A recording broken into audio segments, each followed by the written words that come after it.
그래서 이 대학의 학과제 선발 전환에 맞춰서 우리 학과에 대한 교육, 그 학과에 연관된 직업에 대한 교육이 학습이 굉장히 필요하다라고 우리가 얘기를 하고 있게 되는 거죠. 이러한 진로 교육을 잘하기 위해서는 고등학교 때 입학 사정관제 대입 제도를 위한 구체적인 자기의 진로 목표를 정하기 위해서는 갑자기 고등학교 가서 학과 목표를 정하려면 중학교 때까지는 아무 생각 없다가 정하면 굉장히 잘못 정할 수가 있기 때문에 어려울 수가 있기 때문에 이 중학교 단에서 진로 교육을 좀 더 강화해야 되겠다라는 그런 내용들이 올해부터 실시하는 2009 개정교육과정에서 많이 나타나게 됩니다. 2011학년도부터 2009 개정교육과정이 시작이 됩니다. 2009년에 개정됐다라는 그런 뜻이고 시행을 이제 2011학년도에 하게 되는 거죠. 2009 개정교육과정에는 중학교에서는 그동안 창의적 재량활동 시간에만 있던 진로와 직업이라는 과목이 선택 과목으로 이제 중학교에도 내려오게 됩니다. 그리고 초등학교, 중학교, 고등학교 공이 3시간에서 4시간 정도의 주당 창의적 체험활동 시간을 반드시 가져야 됩니다.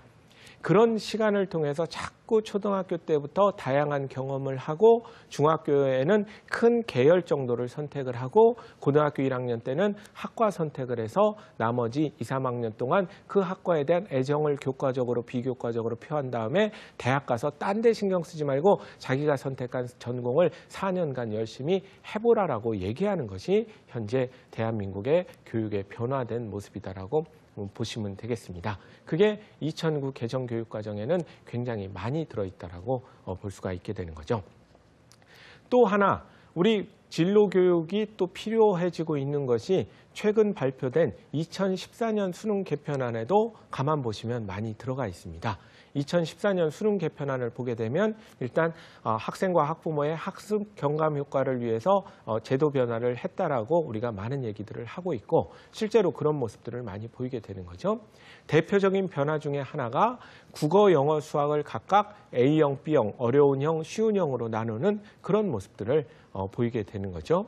그래서 쉬운 형태가 A형, 현재 수능 정도의 실력을 보이는 것을 B형으로 국어, 영어, 수학을 다 나누고 있습니다.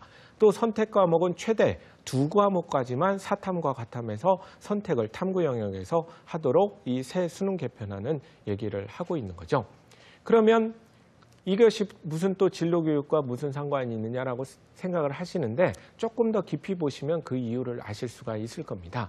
일단 A형, B형을 선택을 하도록 했는데 학생들이 A형, B형을 선택을 할 때 다 명문대학 같은 경우는 더 어려운 형태인 B형을 요구할 가능성이 많이 있지 않습니까? 그런데 우리 정책하시는 분들이 어떤 그 규정을 정해놨느냐? 반드시 2과목만 B형을 선택할 수 있게 됐고 국어와 수학은 동시에 B형을 선택할 수 없게 규정을 만들어 놨습니다. 그러면 상위권 대학을 중심으로 해서는 당연히 어떻게 되겠습니까? 문과 학생들은 국어 B형, 수학 A형, 영어 B형을 선택을 할 수밖에 없게 되는 거고요. 그다음에 상위권 대학의 이과 학생들이라면 당연히 국어 A형, 수학 B형, 영어 B형을 선택하도록 딱 어떻게 보면 정해놓은 상태라고 볼 수가 있기 때문에 자기의 계열에 대한 선택에 대해서 빨리 생각을 가지고 정한 아이들은 공부를 할 때도 훨씬 유리하게 만들었다고 볼 수 있습니다. 또 4과목 선택이 아니고 3과목 선택이 아니고 최대 선택 과목을 2과목 정도 하도록 되어 있기 때문에 당연히 경제학과를 진학하는 애들은 자기의 꼭 점수를 높게 유지한다기보다는 자기가 가서 편하려면 경제 관련된 과목을 선택하는 게 중요할 것이고 기계공학과를 목표로 하는 애들은 물리 선택을 하는 게 나중에 대학 가서 편할 거기 때문에 많은 과목이 아니라 2과목을 선택하게 되면 당연히 진로 연관된 과목을 선택하는 것이 여러모로 중요하기 때문에 이 수능 개편안에서는 우리 진로에 관한 학습과 교육이 굉장히 중요하게 요구되고 있다고 볼 수가 있습니다. 자, 옛날 얘기를 교육에 있어서 하는 것은 좋지 못합니다. 왜? 변하기 때문입니다. 그런데 우리 진로교육이 중요하다고 자꾸 주장하는 데는 괜히 얘기를 하는 것이 아니라 입학 사정관 제도에서도 진로 연관성을 많이 보고 있고 그다음에 학과제 선발 전환에서도 우리 학과에 대한 이해를 높여야 되며 2009 개정교육과정에서는 자기 탐색의 과정을 많이 집어넣고 또 2014년 수능 개편안에서도 진로에 대한 얘기들을 많이 하고 있습니다. 그래서 이 얘기를 요약을 해보면 우리 학생과 학부모님들은 초등학교 때는 다양한 체험, 중학교 때는 계열에 대한 선택, 고등학교 1학년 때는 구체적인 학과에 대한 선택, 2, 3학년 때는 연관성에 대한 공부, 4학년, 대학 4학년 동안에는 그 연관성이 있는 것을 제대로 한번 펼쳐보는 이런 상황이 현재 교육의 모습이다라는 것을 정확하게 이해를 하시면 좋을 것 같습니다.